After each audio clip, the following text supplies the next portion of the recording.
Hey guys, welcome back. So here in this lecture, I'm going to show you guys how to delete an email. So let's say someone sent you some junk mail or they send you information and you don't need it anymore because you only got a limited amount of space. You got to delete some of your emails, okay? And also to clean up the clutter. Now you got two ways to do this. If you open up an email, actually I'll show you how to do that. So let's close this one. We have this email right here, okay? Now we're viewing it in this window. Now what we can also do is double click on this email to open it up in its own window. You can either delete it from in the window itself or on the main screen here. They're the same thing, okay? So if we delete here, it's going to delete it. If we press this delete button, it's going to delete it from here as well.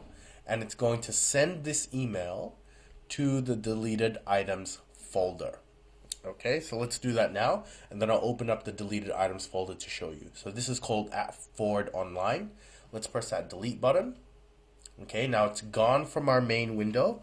It's no longer in here. So if we go into our deleted items, okay, there it is there. Okay, oops, not that one, this one. Okay, and that's how you delete an email. So I hope you guys enjoyed, and I'll see you guys soon.